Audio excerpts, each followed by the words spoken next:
So, good afternoon everyone. I am Jaira May and Aguarin, your nurse for today. So, for today, I'm going to perform the surgical scrubbing. So, let's move to the assessment.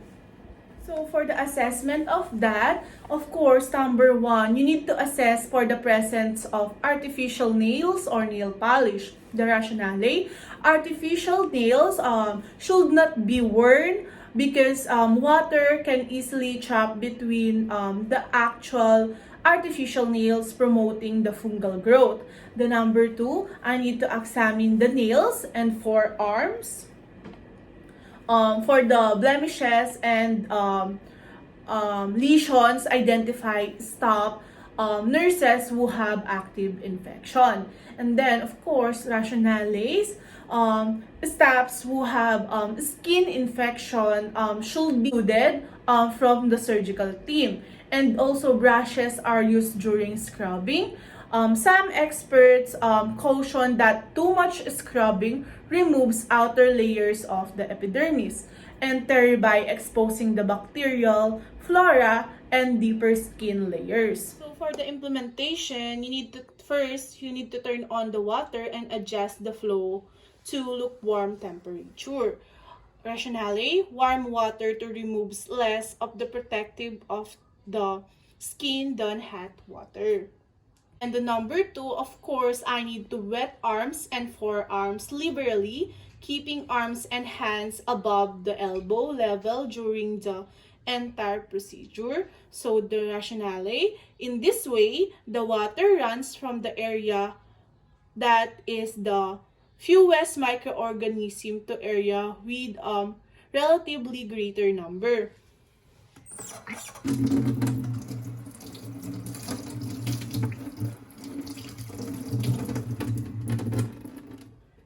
Then, of course, I need to dispense liberal amount of soap, 2 to 5 ml into hands and lather hands and arm to 5 cm into above the elbows. So, surgical antiseptic solution, soap are available, concentrated liquid form in a soap dispenses, and the standard ones in use of Providone, iodine, and hibiscus crack.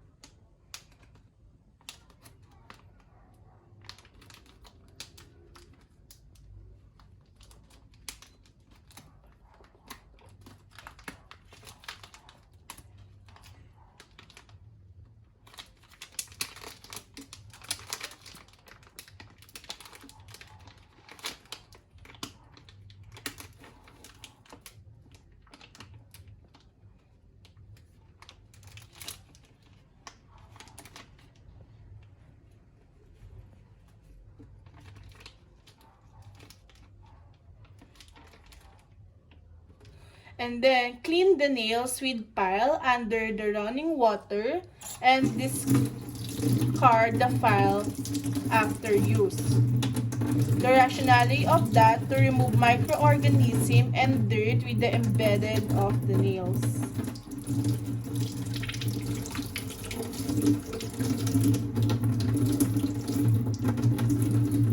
Then you need to dispose it. And then wet brush and apply the antimicrobial soap. The rationale, it provides an agent for the emulsifying body oil and releasing microorganism.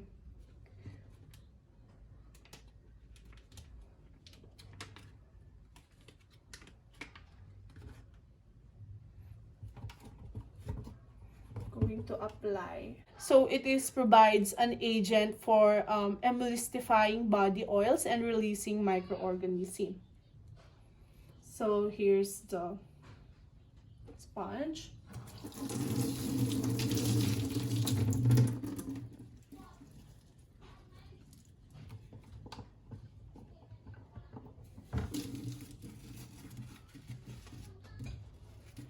So the scrub with the dominant hand left if you are right-handed, using anatomical pattern as you follows.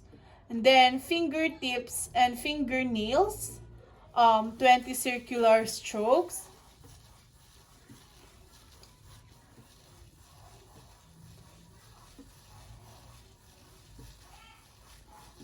And also the thumb, one forward stroke each and outside angle.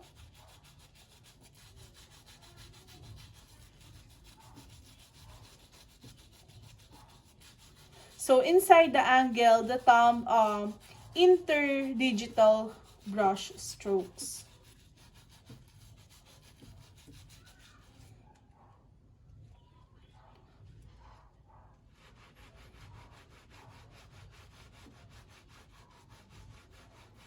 So for the next 4 fingers, palm angle and back angle, one downstroke each.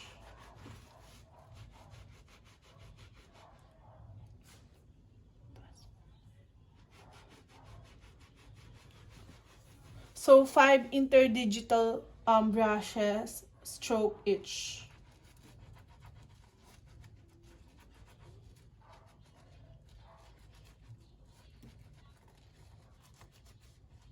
So for the palm, 10 circular stroke. Back at the palm is 10 circular stroke.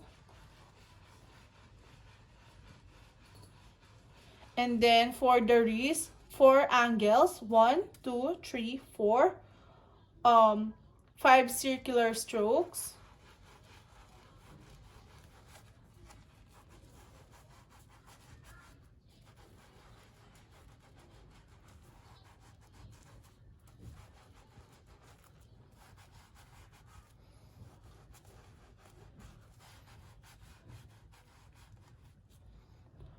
So forearms 4 angles, which is I already did, 2 inches above the elbow, circular 5 stroke each.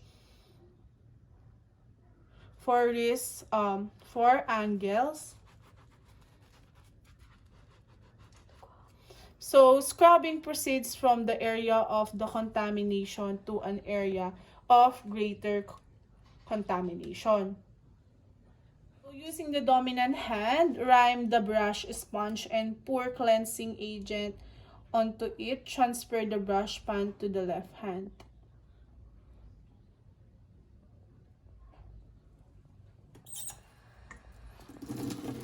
You need to rinse it also. Wait lang.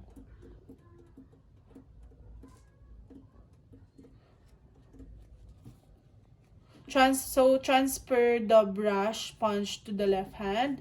Repeat for the right nails and finger, hand, and the wrist. With hands higher than the elbow, drop the brush sponge. And also you need to repeat the procedure here to the right hand. And also after that, imagine that I already did that need to do. You need to rinse the first hand and arm from the fingertip to the elbow, truly keeping hand above elbow. Follow the same procedure with the next hand. So the rinsing removes the resident and transient bacteria well as the sediments. And also turn off the faucet in front of, so going to rinsing remove.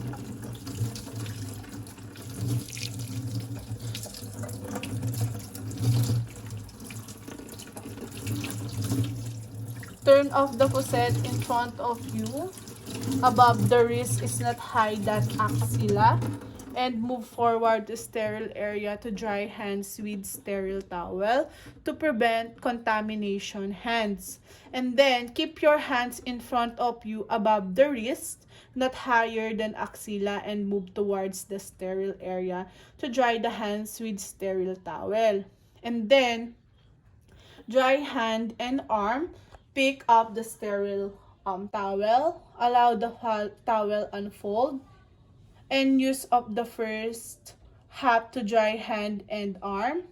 So to moist the skin readily becomes chapped and subject open sores. Through drying also makes the easier to do the sterile gloves. Dries the hand from the cleanest to clean area. And also then use the second half dry second hand and arm. For the longer, the out for assistant of grasp with sterile forceps.